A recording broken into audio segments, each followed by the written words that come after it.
Welcome to the deep dive. Today, we're going deep on Aristotle's Politics.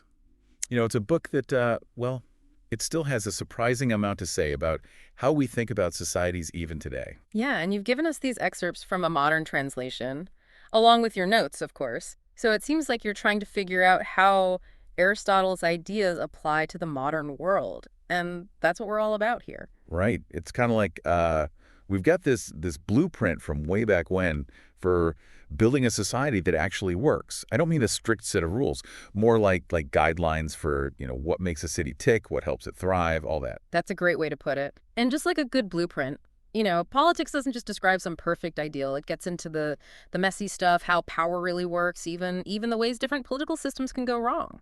Okay, so before we get into all that, I got to ask about Aristotle's approach. I mean, was he just like theorizing in his armchair, or did he have some sort of method to his political madness? Well, he was actually super methodical. It's really interesting. He used observation and analysis almost like a scientist would, Hmm. to understand how real cities work. He didn't just make pronouncements. He looked at what worked, what didn't work, and tried to draw conclusions from actual events. So he was kind of like a political scientist, but from ancient Greece. Exactly. He also relied on what he called reputable beliefs. These were ideas that were widely held by knowledgeable people at the time. He considered these beliefs, good starting points, but he wasn't afraid to refine them, challenge them, even test them against each other to, arrive at a more accurate understanding. I like that. So it's like taking a classic recipe and saying, okay, we got the basic ingredients here, the tried and true techniques, but what if we tweak things a little, experiment, maybe we can come up with something even better. Precisely. And speaking of classic ingredients, one of the most famous ideas from politics is the political animal. When you hear that phrase, what comes to mind? Well, everyone knows the line, man is by nature a political animal. But I'll be honest, I used to think it meant, we're all just obsessed with elections and political debates. Not quite. What Aristotle was getting at is that humans are just naturally drawn to form communities. It's like built into us to cooperate, to live together, to work towards shared goals, all that. And he saw this as a kind of progression, starting with the household, moving on to villages, and ultimately culminating in the city, what the Greeks called the polis. So it's more about our social nature, our drive to connect with others and build something bigger than ourselves. Exactly. And for Aristotle, the city was the most advanced form of community. He thought it offered the best chance for individuals to really live a good life, a fulfilling life, what he called the good life. He felt that people could only fully develop their potential and achieve genuine happiness, within a well-ordered city. Hmm, that makes sense. So if we can understand how we naturally form communities, then we can get insights into how everything works from small groups all the way up to, entire nations. It's all connected. Absolutely. And that brings us to another key idea, constitutions. Aristotle had a very specific way of classifying different kinds of government. And get this, his system is still relevant today. Okay, now we're getting to the good stuff. Can Yeah. you break down those different types for us? Like, how did Aristotle go about categorizing these constitutions? Well, he identified six main forms. They're based on two factors: who's in charge and whose interests are they looking out for. So first you've got the good forms, where the rulers are supposed to ideally, focus on the common good. There's kingship, rule by one person; aristocracy, rule by by the best, the most virtuous; and then polity, rule by the many, or the citizens. Okay, so those sound like the ideal cases where those in charge are actually looking out for everyone. Right. But then you've got what he called the deviant forms. These are systems where the rulers are mostly serving their own interests. So, tyranny, rule by one, but just for that ruler's benefit. Oligarchy, rule by a small group of wealthy people, again, for their own benefit. And then, and this is interesting, democracy, rule by the poor masses, but again, mostly for their own benefit. Wait, so for Aristotle, democracy wasn't automatically a good thing. Exactly. He was cautious about any system where one group could basically dominate and exploit the others, even if it was the majority. He was really concerned with balance and preventing any one group from getting too much power. That's fascinating, especially because, nowadays we tend to think of democracy as being the same thing as good government. It's a good reminder that any system can go bad if the people in charge aren't acting for the benefit of everyone. Absolutely. It all comes down to checks and balances, to making sure power is shared in a way that prevents tyranny, whether it's by, one person, a small group, or even the majority. It's amazing how these categories that he came up with, even though they're, what, over 2,000 years old, they still resonate with how we talk about political systems today. Of course, things are a lot more complex now, but that basic question, who holds power and whose interests are they serving, that's still at the heart of it all. Couldn't agree more. It's a timeless question. And that leads us to another big theme in politics: justice. How did Aristotle define a just society? And how did he think we could go about achieving it? Well, I'm guessing that for him, justice wasn't just about, like, punishing criminals. It was about something much deeper, right? Absolutely. For Aristotle, justice was the bedrock of a stable and successful political community. He believed it involved giving people what they deserve, but, and here's where it gets tricky, what we deserve isn't always clear-cut. So there's no easy one-size-fits-all definition. Not at all. Aristotle recognized that there are different kinds of equality. Like, there's equality based on merit, where, the people who are more virtuous or contribute more to society, they might deserve more recognition or influence.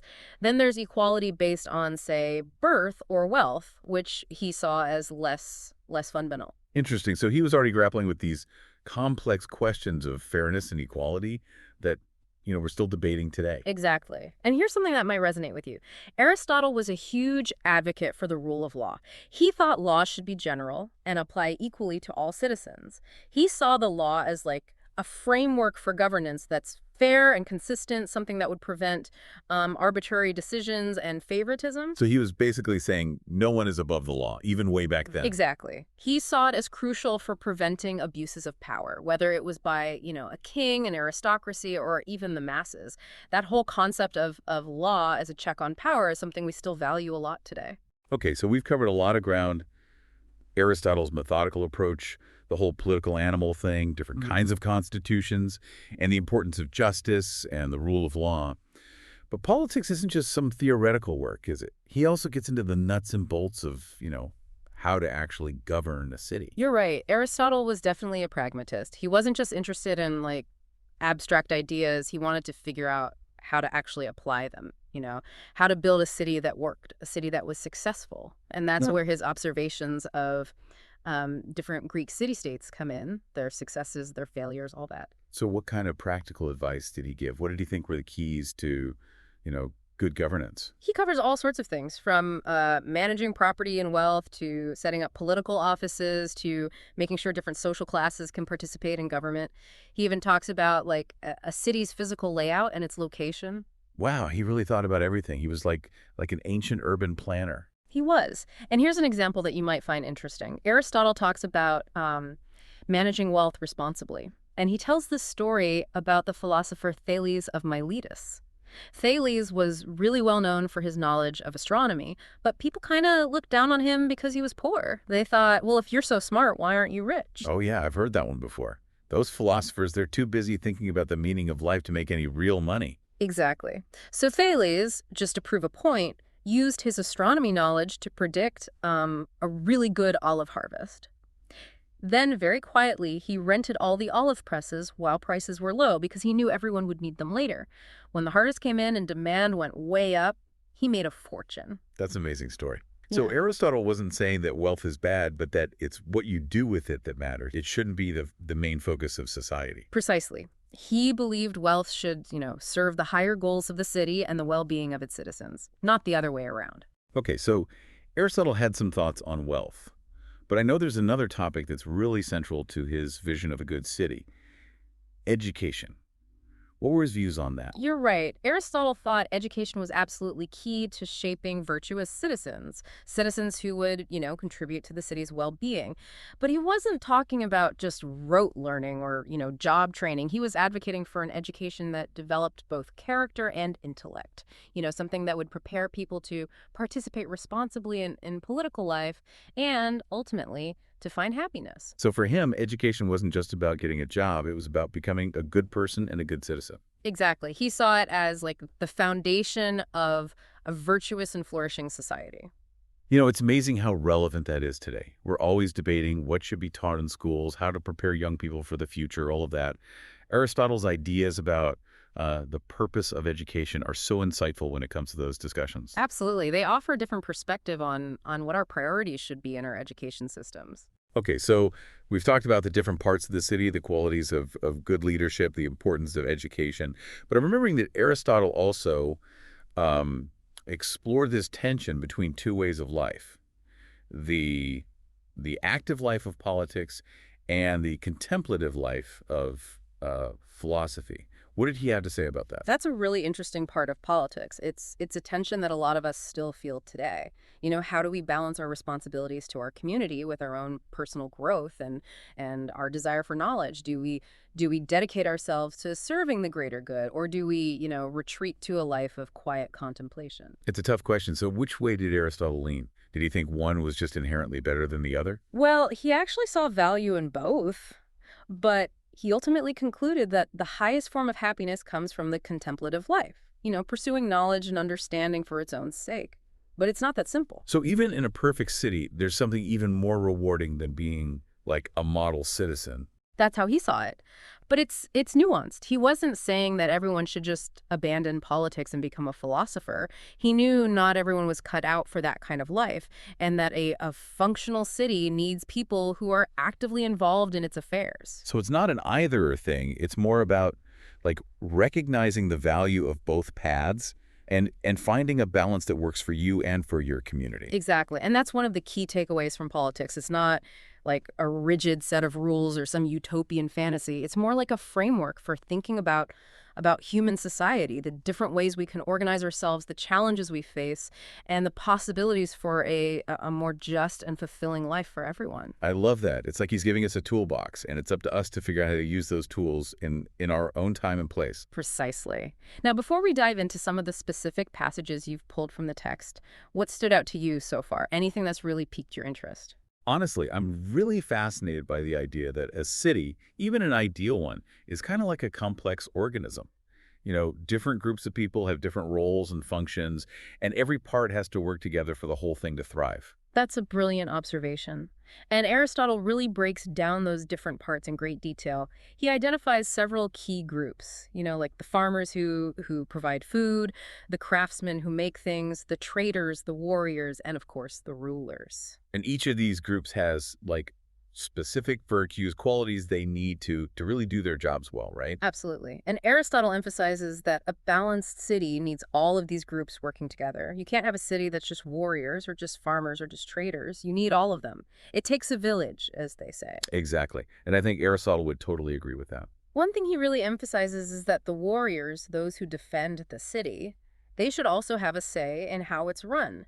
He believed that the people who are willing to risk their lives for the city should also have a voice in its decisions. Yeah, that makes sense. They have the most to lose. But what about the rulers themselves? What qualities did Aristotle think were like essential for good leadership? Well, first and foremost, he thought rulers needed to be virtuous. They need qualities like justice, wisdom, courage, and temperance. For him, true leadership was about moral excellence, not just, ambition or a lust for power. So it's not just anyone can be a good leader. It's not just about wanting the job. It's about having the character to do it well. Exactly. He thought rulers should be guided by reason and a genuine concern for the common good. It was a pretty high bar for leadership. Definitely. It makes you wonder, are our leaders today, are they living up to those standards? That's a question for another deep dive, but it's definitely something Aristotle wanted us to think about. So it's not enough to just be a good person. You also need to be like skilled and experienced. Right. He emphasized the importance of what he called practical wisdom. It's the ability to apply, general principles to specific situations, make good judgments, and find the best course of action. So you can't just be book smart. You need real world experience to be a good leader. Precisely. And he thought practical wisdom is something you develop over time through observation and deliberation. The best rulers are the ones who've been well educated, who have studied history, and even experienced both being ruled and ruling. That's so insightful. Good leaders need like a strong moral compass and a deep understanding of how the world works. You got it. And what strikes me is how aware Aristotle was of the potential for corruption. He knew that power can be seductive, and even those with good intentions can be led astray. So how did he think we could, guard against that? Did he have ideas about like checks and balances the way we do in democracies today? Well, he didn't have the exact same concept of separation of powers, but he really stressed the importance of having a constitution that distributes power wisely, Hmm. preventing any one person or group from becoming too dominant.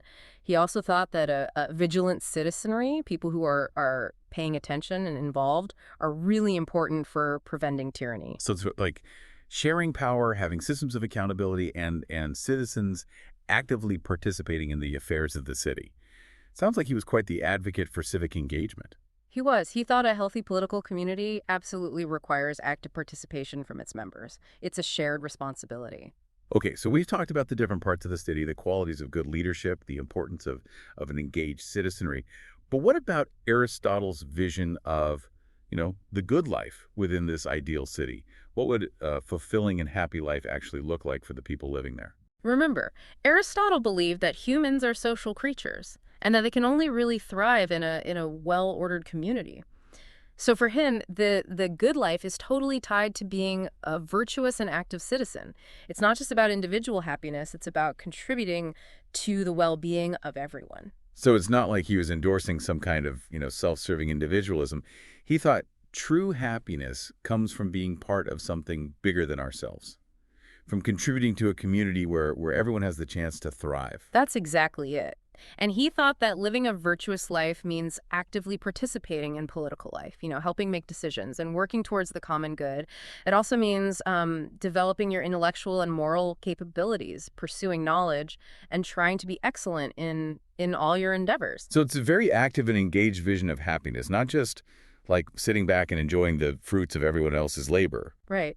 Aristotle believed that true happiness comes from aligning your life with virtue, from developing your potential as a human being, and from contributing to something larger than yourself. But didn't he also, value the contemplative life? Yeah. Didn't he say that pursuing knowledge for its own sake was the highest form of happiness? He did, but he recognized that that's not something everyone can do. And even for the people who are drawn to it, being an active citizen is still important. It's like he's saying that a well-rounded life involves both contemplation and action, a balance between, the inner world of the mind and the outer world of the city. That makes sense to me. In our busy world, it's so easy to get caught up in, everyday stuff and lose sight of those bigger questions about meaning and purpose. Aristotle reminds us to make time for both, to be involved in our communities and to nourish our intellectual and spiritual growth. I agree completely. It's all about finding that balance. And when I think about Aristotle's ideal city, what's really striking is how much he emphasizes the common good. It's such a contrast to how individualistic and competitive things are in modern society. You've hit on something really important. Aristotle really believed that a strong and successful city depends on people working together for the common good, not just chasing after their own interests. He thought that's where true fulfillment lies in being part of something bigger than ourselves. That's such a powerful idea. It makes you wonder how we could, apply that principle of the common good to our societies today. How can we shift our focus from me to we? That's a question worth thinking about, but I think it's safe to say that politics definitely gives us a framework for thinking about those challenges, for imagining new possibilities, and for trying to create a world that's more just and fulfilling. Totally agree. And I'm really curious to see how those general principles play out in the specific passages you picked out. Let's get into those excerpts and see what other insights we can find in Aristotle's wisdom. Sounds good. Let's start with this passage where Aristotle is talking about the different kinds of constitutions. He says, "Clearly, then, there will be considerable overlap between the scientist's catalog of raw starting points and the honest dialectician's catalog of genuine, reputable beliefs." What do you think he's getting at here? What are these reputable beliefs, and how do they connect to his study of politics? This is interesting because it goes back to what we were talking about earlier. His method of using those widely held ideas as a starting point, he's not dismissing common beliefs. He actually sees them as valuable information. You're exactly right. He's saying that by carefully examining those assumptions that everyone seems to share, by understanding where they come from, how they're justified, and where they might lead us astray, we can learn a lot. He was really rigorous, but he wasn't starting from nothing. He was building on the accumulated wisdom of his time. That makes sense. He was always looking for connections, for patterns, for ways to put together different viewpoints. So how does this apply to studying politics? What kinds of reputable beliefs was he using in that area? Well, he would have been looking at the prevailing ideas about justice, about power, about the purpose of government, the relationship between the individual and the community, all that. He studied the histories of different city-states, their successes and their failures, trying to learn from those experiences. He wasn't just, theorizing in a vacuum. He grounded his ideas in the real world and the lived experiences of people and societies. Yeah, that's one of the things that makes his work so enduring. He's not just giving us like abstract principles. He's showing us how those principles can actually be applied to real life situations. Wow. Okay, let's move on to another passage. This one really jumped out at me. Aristotle writes, "A city consists not only of a larger number of human beings than a household, however, but of human beings of different kinds." Eidos. "For a city does not come about from those who are alike, since a city is distinct from a military alliance." What's he trying to tell us here? Why is this diversity so important? This is a key point. It gets to the heart of how Aristotle understood, like, what a city is and why it's so essential for human flourishing. He's saying that a city is more than just a bunch of individuals. It's a complex entity that needs people with different skills, perspectives, and backgrounds to contribute. So it's not just about numbers, it's about having a range of talents and experiences. Exactly. He contrasts the city with a military alliance, which only forms for defense, for protection. He's saying that a city is much more than that. It's where people come together not just to protect themselves, but to live together, to work together, to create a shared culture and a common good. I see. So it's about having a diversity of like functions as well as a diversity of people. You got it. You need people to farm, to build, to make things, to trade, to defend, to govern wisely. All these different pieces have to be working together for the city to actually function. It's like a well-conducted orchestra where each instrument has its own unique part, but they all have to be in tune with each other for the music to really work. That's a perfect analogy. Aristotle would definitely agree that harmony and balance are essential for a well-functioning city. I'm also struck by something else he says in that passage, that a city is about living well, not just living. What's the difference there? That gets to the core of his ethics and his vision of human flourishing. He thought that simply existing, just staying alive, isn't enough for a truly good life.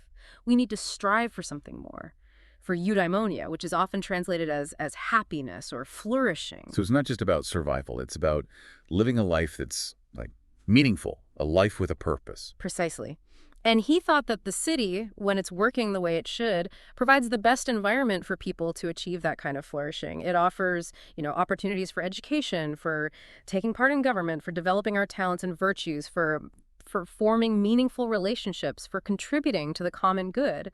The city becomes this place where we can really reach our full potential as human beings. It's not just a place to live, it's a place to thrive. I like that.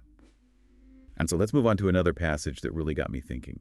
This one is about the importance of leisure. Aristotle says, "Nor should those who are going to be citizens be farmers, since leisure is needed both for the development of virtue and for political actions." Now that might seem a little counterintuitive at first. Why is leisure so important for him?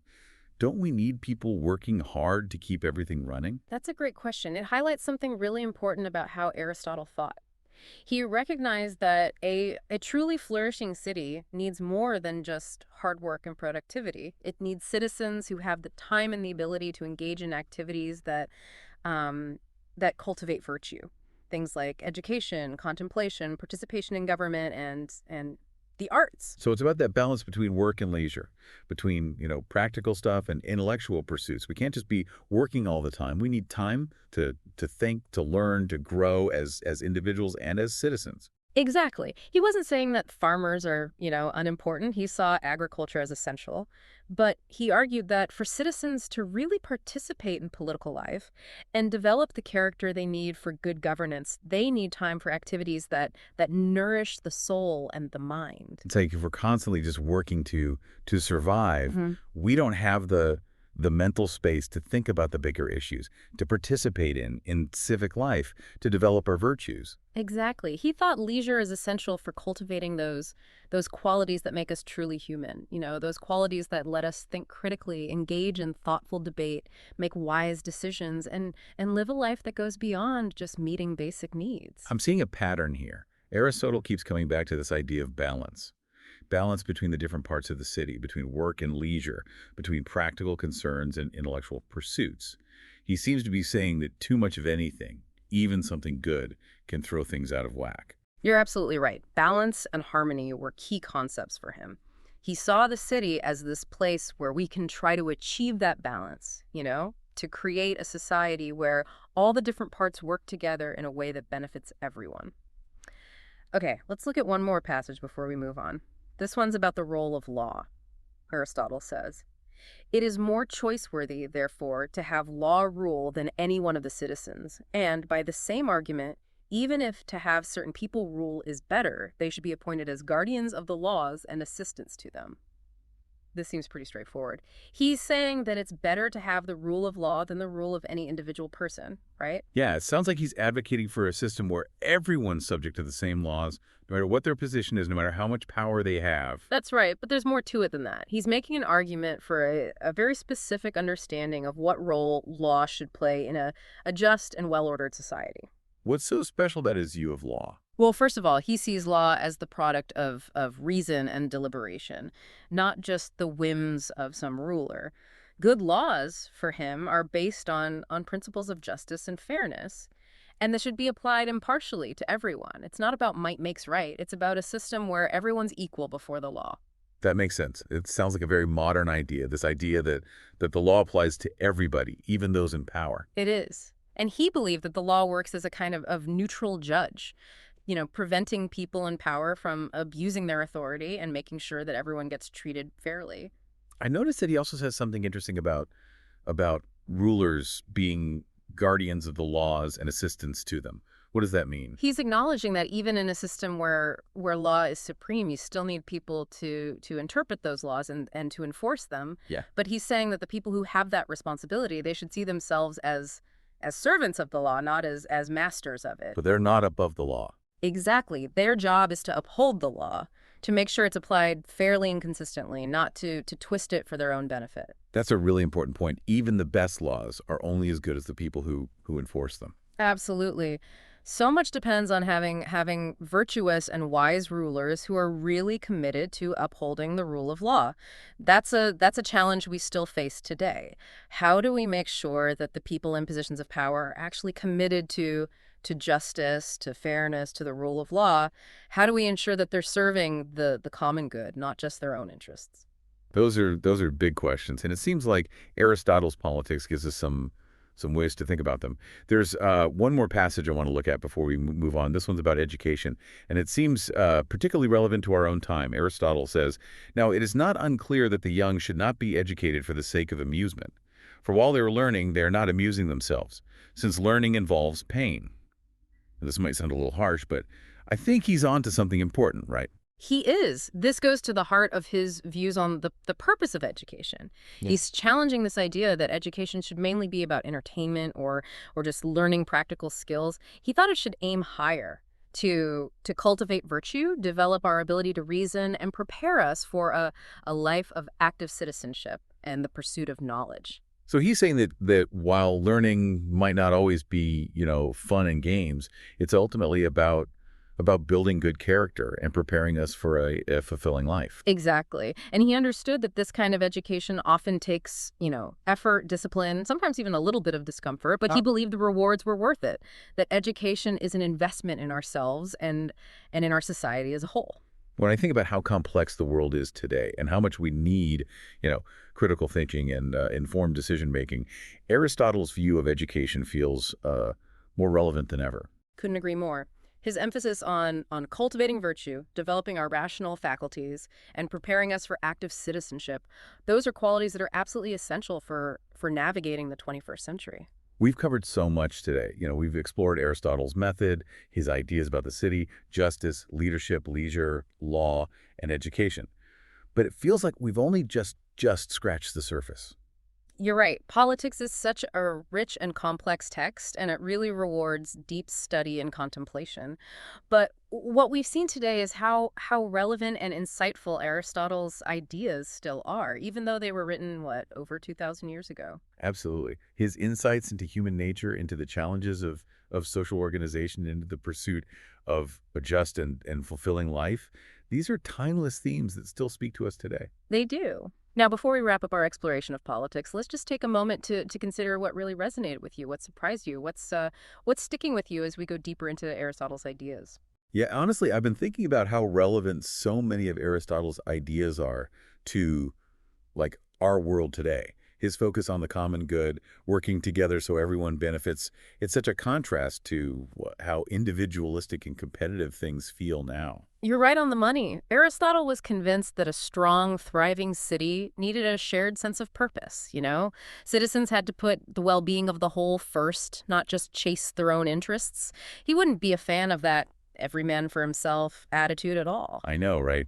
It makes you think, like, what would our world be like if we, focus more on collaboration on how our actions affect others? It might be a little idealistic, but it's a pretty compelling thought. Oh, it's a thought Aristotle definitely wanted us to have. He saw so much potential for us to be more than just self-serving individuals. So we've talked about some of his big ideas, but I'm curious, what about those specific passages you shared? Anything in those excerpts stand out to you? Well, there's this one passage about the different types of constitutions that really grabbed my attention. He says, clearly then, there will be considerable overlap between the scientist's catalog of raw starting points and the honest dialectician's catalog of genuine reputable beliefs. It made me think about his whole approach to knowledge, how he used these commonly accepted ideas as a starting point for his arguments. That's a great one to pick up on. It really gets to the core of his method, this amazing blend of observation, analysis, and respect for what people already knew and understood. Exactly. He didn't just brush off common beliefs as like folk wisdom. He saw them as important data points, something to build on. And it makes me wonder, how we approach knowledge today. Do we take the time to understand those reputable beliefs, the ones that shape our own thinking? Or are we just accepting things at face value? That is such an important question. Aristotle pushes us to be critical thinkers, to look closely at our assumptions and really dig into the why behind the what. And that feels so relevant now with all the information flying around. It's easy to just go along with popular opinion, but Aristotle wants us to stop, to question, to think for ourselves. Totally. He's like, be more discerning. Don't just settle for surface level understanding. Really grapple with how complex the world is. There's another passage that really struck me. It's where he talks about, the nature of a city. He writes, a city consists not only of a larger number of human beings than a household, however, but of human beings of different kinds. For a city does not come about from those who are alike, since a city is distinct from a military alliance. What do you make of that focus on diversity? It's a core point, and it shows how deeply Aristotle understood what makes a city thrive. He's basically saying a city is more than just a bunch of people living in the same place. It's this complex system that needs contributions from people with all sorts of skills, perspectives, backgrounds. It's like a city full of clones, everyone thinking the same way. It wouldn't be a very exciting or successful place. You need that mix of talent and different viewpoints to have a truly dynamic and innovative society. Precisely. And remember how he contrasts a city with a military alliance, one's formed just for protection. He's arguing that a city is way more than that. It's where people come together to not just survive, but to live, to work, to create things, to build a future together. I get it. It's not just about staying alive. It's about making a way of life, building a culture, a whole community that goes beyond basic needs. And for that, you need people from all different walks of life with different skills and experiences. You're getting at the heart of it. Aristotle believed that for humans to truly thrive, we need more than just existing. We need engagement, creativity, a sense of belonging to something bigger. Okay, there's one passage I have to bring up. It says, nor should those who are going to be citizens be farmers, since leisure is needed both for the development of virtue and for political actions. Now, this one might be a little controversial, but what's he getting at? Is he saying farming is less valuable than other things? It's a really good question. We have to remember what it was like back then. Aristotle knew agriculture was important, but he was writing for a society where being a citizen was tied to taking part in politics directly. So it's about who had the time and the ability to actually be involved in shaping the city, to debate, make decisions, contribute to the common good. Exactly. In that context, leisure wasn't about being lazy. It was about what you needed to develop the qualities of a good citizen, a virtuous person. So he's not putting down farming. He's recognizing that a society needs more than just people producing stuff. We also need people who have the time and mental energy to think about bigger issues, to be involved in civic life, and to make the community richer intellectually and culturally. That's a great way to put it. He's really highlighting the need for balance. A society that's all work and productivity without any time for reflection, contemplation, pursuing knowledge. It's missing something crucial for us to thrive. It makes a lot of sense. So leisure, not just relaxing, but that time spent learning, improving yourself, engaging with your community, it's actually an investment in the city's well-being. Okay, one more passage I want to talk about. This one's about the rule of law. It says, "It is more choice-worthy, therefore, to have law rule than any one of the citizens. And, by this same argument, even if to have certain people rule is better, they should be appointed as guardians of the laws and assistants to them." What do you think about this one? What does it tell us about how Aristotle viewed law and leadership? This is a really important passage. It shows how much Aristotle believed in the rule of law. He's saying that nobody, not even the most virtuous, the wisest person, should be above the law. Yeah, like he's saying even good intentions can be corrupted by power. So a system with laws that apply to everyone equally, that's the best way to protect against tyranny, to make sure things are fair. You got it. He believed that good laws, ones based on justice and fairness, they're like an impartial judge. They prevent abuse of power and make sure all citizens' rights are protected. But then he says rulers should be guardians of the laws and assistants to them. Is that a contradiction? Not at all. He knew that even when law is the highest authority, you still need people to interpret it and make sure it's followed. But he's making a crucial point. The people entrusted with that, they have to see themselves as serving the law, not as being in charge of it. They're not above it. Nope. Their job's to uphold the law, make sure it's applied fairly and consistently, not twist it for their own gain. Makes sense. Reminds me of that saying, power tends to corrupt. Absolute power corrupts absolutely.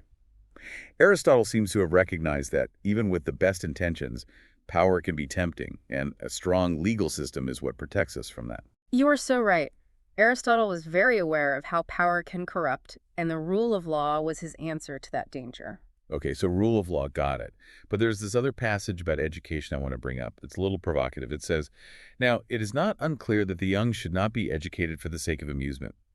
For while they are learning, they are not amusing themselves, since learning involves pain." It's a bit harsh, but I think he's trying to get at something bigger about what education should be, right? Absolutely. He's pushing back against the idea that education should be all fun and games or just about job skills. For him, it had to aim higher at developing good character, critical thinking, and preparing people to be active citizens and seekers of knowledge. So he's saying that, yeah, maybe learning isn't always easy or fun, but it gets you ready for a good life that's more than just feeling good all the time. Exactly. He saw education as this investment in ourselves and society. It's how we develop the qualities that let us live meaningful, purposeful lives. It reminds me of how we hear about lifelong learning so much now. Aristotle seems to be saying the same thing, that education isn't just something you finish, it's this ongoing process of growing and developing. You hit the nail on the head. For Aristotle, learning wasn't about just filling your head with facts. It was about developing your potential as a human being, and that never really stops. So we've talked about a lot in our exploration of Aristotle's politics. It's amazing how relevant his ideas still feel, even though they're from thousands of years ago. I know. His insights into human nature, power, justice, the rule of law, it's incredible how they still resonate with us after all this time. And what's really inspiring is he doesn't just point out problems, he gives us a way to think about solutions. He gives us those tools, those questions, those nudges to reflect on our own lives, our communities, and the kind of world we want. And that's politics' lasting legacy. It's a call to action, an invitation to do the hard work of building a better future, even when it's messy and challenging. So as you move forward, think about these big questions, keep exploring these ideas, and try to create that balance, that harmony that Aristotle believed was crucial for a truly good society. Beautifully put. And remember, this journey of learning and discovering, it never really ends. Aristotle's politics is just one step. There are so many other voices, ideas, perspectives out there waiting to be explored. So stay curious, keep asking questions, and keep looking for those bits of wisdom that can help us understand ourselves and our world a little better. Well, going through those passages with you has really shown me, how much depth there is to Aristotle's thinking. He wasn't just some idealist with his head in the clouds. He really got the complexities of human nature and how hard it is to build a society that's both just a dysfunctional. Exactly. That's what makes politics so valuable, even now. It's not like a rule book. It's more like a starting point for a really good conversation. It makes us ask those tough questions, Yeah. about what we really care about, how we want to live together, what kind of world we're trying to build. One of the biggest takeaways for me is that whole idea of balance. It keeps coming up, right? Whether he's talking about the different groups in a city or the need for both work and daily leisure time, or that tension between what individuals want and what's good for everybody. He's saying, like, going to extremes almost never works. It's finding that middle ground, that sweet spot where things really flourish. Such a great point, and it feels especially relevant today. Things feel so divided, so polarized. Aristotle's reminding us that different perspectives have value, that we should consider all sides, that maybe aiming for consensus is better than just trying to win every argument. Right. It's about that common ground.